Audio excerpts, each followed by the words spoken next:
Hey Fernando, how are you doing? Hey Amanda, you okay? I'm great. How are you? Are you okay? Yeah, I'm fine, thank you. It's a I, beautiful day here in London.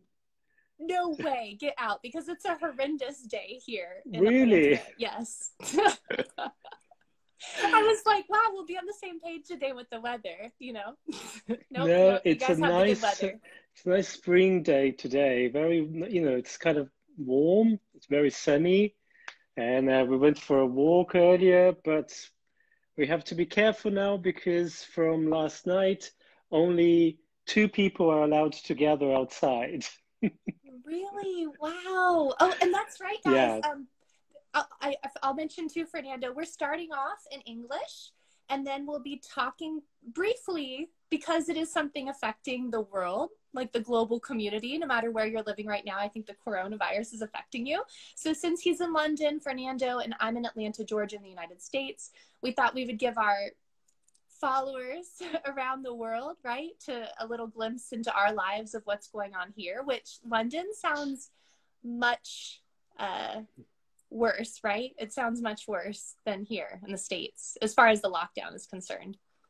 Yeah, well, from last night, so Boris Johnson had, he did a speech on TV last night saying that now it's because people at the weekend, the parks were full of people, no one was respecting the social distancing thing.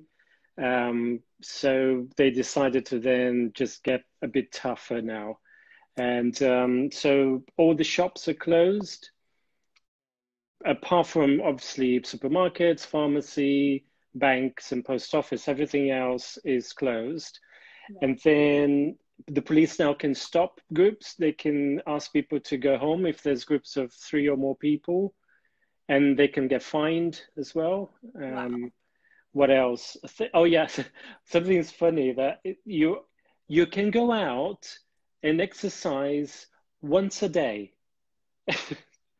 So you can go for a run, but only once a day. I don't know how the police will actually keep tabs on people. There goes Fernando again for his second run today. Lock him up. That is odd. That's interesting. Wow. But I could see why they would have to take those sorts of measures in a large city. Because yeah, I think New York City, I've just been seeing images and it's completely empty. You'll see like one person in the middle of Times Square with a mask on and gloves, and that's it. Yeah, yeah. But I mean, things are very, I mean, I did go for a walk earlier and it was very, very quiet.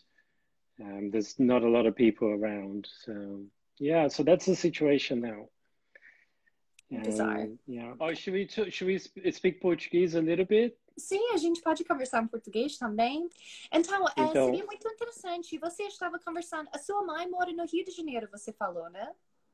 não, minha mãe mora em Porto Alegre. Porto Alegre. Ah, mas ela estava mostrando, ela estava vendo as fotos de Copacabana na praia, você falou.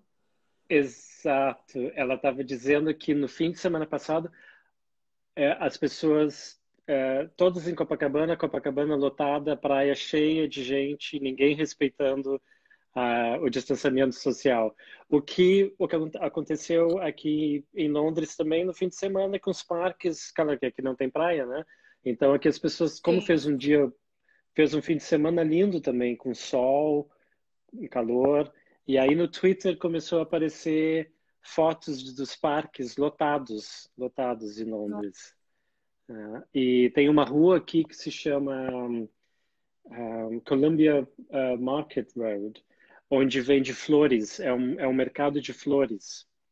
Sim. E, é uma rua, basicamente é uma rua inteira que eles fecham no fim de semana, e os vendedores de flores põem as suas estandes lá, a vender as flores. Mas como é uma rua muito estreita, você fica assim lotado de gente, fica cheio, cheio, cheio. E também alguém tirou foto do Columbia Market Road, lotado, lotado. Ninguém respeitando. A Então, seis infelizmente, feet. Eu não sei quantos metros seria. Eu só penso em feet. Então, 2 metros. 2 metros, ok. Aqui é 6 Dois feet. metros. 6 feet. Ah, tá bom. Eu não sei quantos feet, deve ser o mesmo. Minha cabeça não consegue pensar no sistema métrico também, não. Então, aqui é 2 metros de distância. Então, ontem eu fui no supermercado aqui, perto de casa, e, mas é difícil você manter. Quando você está fazendo, você está na fila para pagar para suas coisas, Sim. você não é difícil manter 2 metros da pessoa, É. né? E aí também aí depois eu fui numa farmácia, eles estão fazendo uma coisa boa aqui, que eles só permitem 3 ou 4 pessoas por vez entrar na farmácia. Sim. Então tem um homem na porta, quando sai uma pessoa, entra outra. Então você tem que esperar para não encher de gente lá dentro da farmácia, né? E alguém perguntou aqui uma coisa interessante da delivery. How do you make buy food delivery with coronavirus? Então, aqui em casa nós normalmente compramos pelo supermercado, pela internet, né? O Sainsbury's. Então você vai lá, escolhe o delivery slot. Então semana passada, quando começaram a falar do lockdown, né? Começaram assim um pouco de um boato, né? Rumores. Eu fui bom, de repente, quando começaram a falar que não existia mais papel higiênico nos supermercados, eu fui na internet para ver se eu comprava para ser entregue aqui em casa. Não tem mais delivery slot, entrega não tem mais, está tudo cheio, tudo cheio. Então você vai assim Sim. até final de abril, não, você não consegue mais. Antigamente, antes do coronavírus, eu ia assim, eu entrava na, eu entrava na internet e conseguia um horário para entrega no dia seguinte, né? Tá, Sim. podia não ter todos os horários, podia ter 2 ou 3, mas eu conseguia pelo menos um horário. Agora, até o final de abril, não tem mais entrega, não tem. Então Nossa, você eu tem posso que ir ao imaginar isso com o supermercado. supermercado. Porque até no É. Amazon Prime, até com o Amazon Prime, que tudo chegava Sei que 24 não horas, tem depende do mais. mesmo dia, é mais que um mês. As pessoas vão esperar mais que um mês para os pacotes chegar. Certo. Incrível. Em termos do Amazon, nós não, assim, notamos nenhuma diferença de entregas de produtos normais, mas eles têm Fresh, Amazon Fresh, né? Que entrega Sim, como supermercado no Amazon. Não sei se tem nos Estados Unidos, eles começaram isso aqui também. mas enfim, também no supermercado não tem muita coisa nas prateleiras aqui, mais é difícil achar. Ontem eu fui no mercado, consegui o último ketchup da prateleira, tinha uma garrafa de ketchup. Uau! Sim, Aí porque peguei a vocês são última. igual a gente. Inglaterra, não, a gente, né? We were colonized, colonizado dos ingleses, mas a gente também tem esse amor por ketchup. Também Sim, é quase sim. impossível de achar. E como é que se pronuncia no Brasil? Oh, ketchup, ketchup. Não, Ketchup. ketchup. Eu não lembrava disso. Ketchup. E ketchup. E que mais? Que não tinha muito cereal, não tinha muito carne, não tinha nada de carne, muito massa não tem, Sim, né? Não tem mais. não. Então, Incrível de ver o feijão, porque não somos um país que come muito feijão seco, né? Americanos não cozinham. Então, a sim, maioria das pessoas compra tudo já feito na lata, congelado, né? Mas era tão sim. interessante para mim, vendo que todos os feijões secos é vazio, não tem mais. Eu comprei o último saco de feijão outro A- dia. Aqui na Inglaterra o feijão o comum é o feijão vermelho, aquele, né, o baked beans. Baked beans. A gente também tem esse. Mas a gente come É, bastante feijão preto, feijão negro, black beans. feijão Mas isso, preto, mas isso é sim, por causa da influência dos hispanos, né? Eu acho. A gente tem uma sim, grande sim. influência da comida mexicana aqui. Vamos começar a nossa Sim, parte de filmes, senão a gente não sim, vai sim, chegar lá vamos. nos filmes. Isso, na verdade. Desculpa, Vamos lá, gente. Então, vamos falar inglês agora? vamos falar inglês. Então, pessoal, a gente vai começar a falar inglês, mas vai ser um inglês mais leve, eu acho. Sim, Ok. sim. Ok. Voltando para inglês. So it was amazing. So uma coisa em português para vocês que não falam muito bem inglês. Muito obrigada por todos os nomes de filmes que vocês me mandaram, porque era tanto que eu nem conseguia escrever todos no papel. Então eu agradeço demais. But going back, Fernando, I have so many. Okay. But I want Let's see if I'm gonna remember them. Yeah, no, so I'm gonna just go ahead and take notes on the side, but I only wrote down 1 page worth. Getting started. A Hora do Pesadelo. A Hora do Pesadelo. A Hora do Pesadelo. Which would be the time of the nightmare time.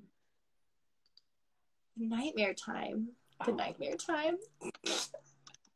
Deve ser Nightmare on Elm Street, alguma coisa assim. Nightmare on Elm Street. All right. I would have never got that one. I have one for you. Okay.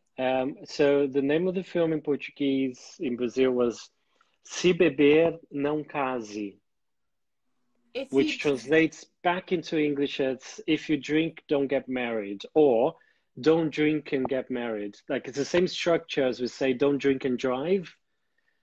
Right. So, don't. These are difficult ones. Se beber, não case. If you drink, don't get married.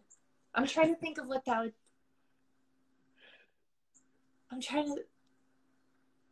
So it's a group of friends who go out in Las Vegas and get drunk, and it's... Stop. The Hangover? The Hangover. But a ressaca wouldn't be better. A ressaca sim, wouldn't be better. Sim, a ressaca seria bom, o título. Se beber, não case. Wow, thank you guys. That was, yeah. No case. I would have never got that one. Here's one. Cemitério Maldito.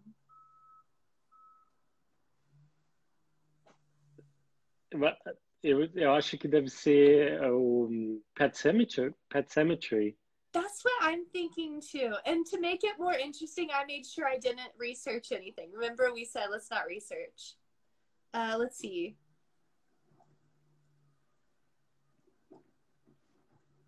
Thank goodness my Pet Cemetery. You're right. Yeah, is it? Yeah. It's Pet Cemetery. Yeah, somebody said it's hard to translate. Yeah, so, but that would be, Maldito would be the little evil cemetery, right? Damned cemetery or something like that. Damned, it would be translated as the damned, Maldito. Yeah. That's interesting. I've got another one for you. So, noivo neurótico, noiva nervosa, which translates back into English as neurotic fiancé, a nervous fiancé. It's a Woody Allen film. Oh. With Diane Keaton. Stop! Oh my gosh, I know which one you're talking about now. But it's such a totally different name. I would never figure that out. It's Annie Hall. Annie Hall. What do you? I feel like, well, I guess so. I guess the Jewish community is not as large, but like Annie Hall is such a goyish. It's such like a non-Jewish name. That's what makes it so perfect. But I could see how that would be. Right. To make it translate for Brazilians. Okay. This one is so easy. It translates directly. Tomates verdes fritos. Ah, see. Fried green tomatoes. Fried green tomatoes. Tomatoes. Yeah. Let me see another one here.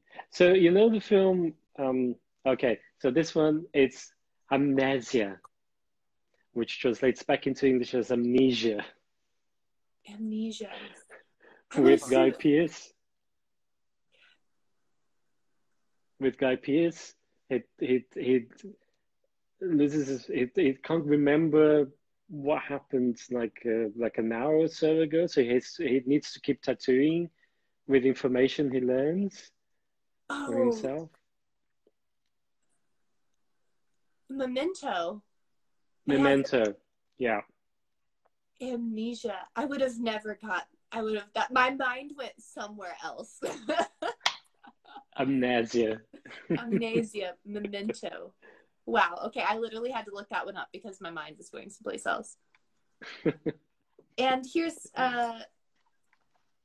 we talked about Esqueceram de Mim the other day, which is Home Alone. Yeah, that's a classic They one. forgot me.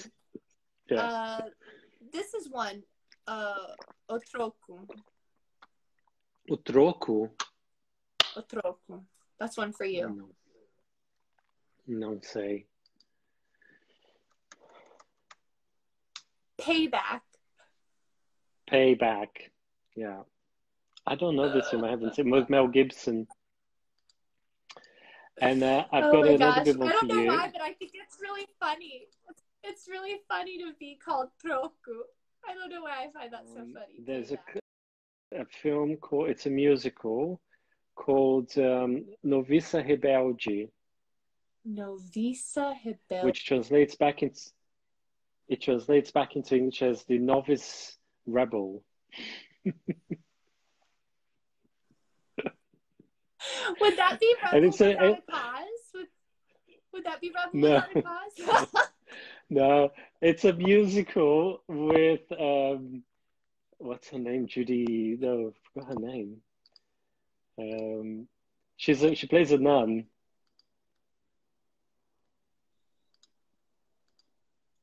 She plays it. Oh, Whoopi Goldberg. No. Whoopi Goldberg. Oh my gosh! I know what you're talking about. The Sound of Music. It is the Sound of Music. Sound of Music. Is that it? Yeah. What's her name? I forgot her name. Huh? Oh, the name of the actress. Oh man, I was about to say Judy Garland, but that's like Julie Andrews. Yeah. There is one I thought was interesting that somebody said. My favorite is Curtindo a Vida. Curtindo a Vida Adoidado. What a mouthful. It's like Adoidado. It's like crazily enjoying life, or enjoying life to the full, or something like that. It's interesting. I've noticed that in Portuguese, when they translate the names of the films, they don't, like here, I guess a name means so much, like Annie Hall. Like that's just, that is the name. I can't imagine that film being named anything other than Annie Hall. But it's funny too, because Ferris Bueller's Day Off, I can't imagine that film not having Ferris Bueller's name in there. But I think the name is so strange in Portuguese that they can't put the name. Right? Ferris Bueller's Day Off. I loved that film. It was one of my favorite films. It's a that and The Breakfast Club. It's one of my favorite films. I love all those with Molly Greenwald. The Breakfast Club. Do you know what it was in Portuguese? The Breakfast Club in Portuguese, in Brazil. O Clube de Café da Manhã. O Clube do Café da Manhã. O Clube dos Cinco. O Clube dos Cinco. That makes more sense. Yeah. O Clube dos Cinco. And what about 16 Candles? 16 Velas? No, I can't remember what that one was. 16 Candles. I think because, our 16, the way we treat the age 16 is the way Latin America treats the age 15. 16 Candles? This is a great one.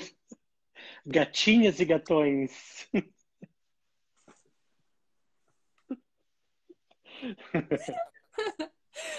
I'm até escrevendo sobre porque me faz rir muito, nossa. So how would you translate gatinha? So Amanda, how would you translate gatinhas and gatões into English, back into English? You would say little hotties and big hotties. Okay. Or little cats and big cats. Translated literally, little cats and big cats. But then how would you, because gatinhas is the feminine and then gatões is the masculine. So hot babes and hot guys or something like that. It would, or I think, to make that distinction. Hot babes and hot guys. Yeah. I heard the diminutive, so I just thought of of little hotties. But you're right. No, it would be babes, hot babes and hot guys. Yeah. Oh my gosh. It sounds like a B movie. It sounds like a B movie in English. Yeah. Yeah. Oh my gosh, this one I love. Somebody went ahead and gave me the name in English because, you know, I think I didn't make it clear, but I love that she wrote it there.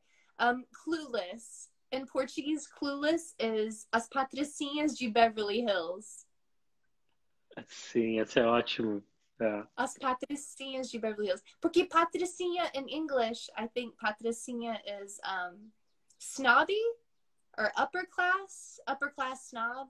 Patricinha always means that somebody's snobby, right? Or is patricinha only a classist? Patricinha is more like class-based. It's like little rich teenagers who just want to party and have lots of money. They don't work, so they you know, it's like Bank of Mom and Dad. And yeah, so it's, and also it implies that they kind of wear very sort of like flashy clothes, expensive clothes, and always like made up, big hair and makeup, and yeah. Right. It also has this connotation of being quite superficial. All right, like Playboy, because Playboy is the masculine version of patricinha, right? Okay. Well, no, it's Mauricinho. It's what? Mauricinho. Alguém falou Patricinha e Mauricinho. I've never heard.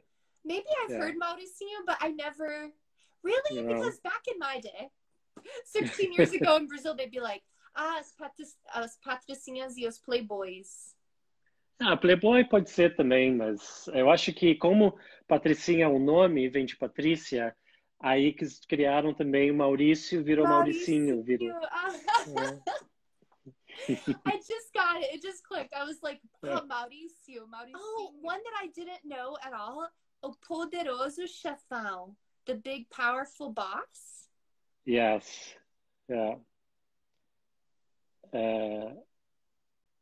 What is it? The Godfather. The Godfather. A Patricinha seria Egípcio. Yeah. Entrando numa fria. That's the name of the movie? Sim. Você sabe o que significa entrar numa fria? Entering into a little hole? No, literally I don't know getting what that into is. a cold one. Yeah. Getting so into a entrar cold numa fria one. literally is getting into a cold one. But that means, as an expression, it means getting into trouble, getting into an unpleasant situation, sticky situation. So it's got that sticky situation. meaning. All right. Yeah, getting into a sticky situation. And that is the name of Meet the Parents, the title of Meet the Parents. Yeah. I feel like this is making me realize how literal English, like American English, is so literal. So if we were going to say like getting into a sticky situation, it would just be strange. It's just such a mouthful that it wouldn't stick as well as just meeting the parents. Right. But conhecendo os pais, você não iria ter a ideia que o filme era engraçado, right? You would be like, oh, that sounds stupid, meeting the parents, right? Meet the parents in Portuguese.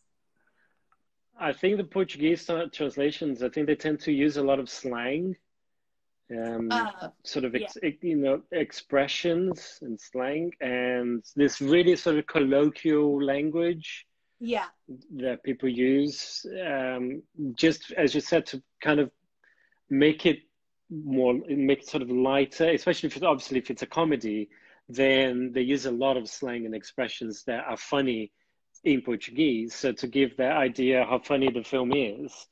But yes, you're right. It's but some of them just don't make any sense.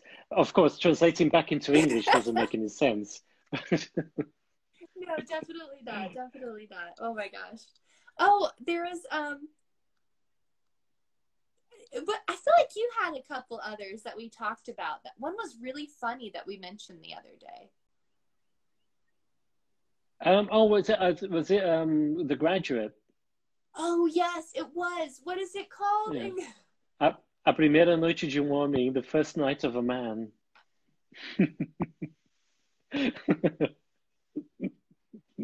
Which is very literal in Portuguese. A primeira Yes, noite it's de um just homem, so ok. funny. All right. Thank you Muito so bom. much, Fernando. Obrigado vocês Muito também. obrigado, Gente. Amanda. Obrigado, pessoal. Tchau, Tchau, gente. tchau. Tchau.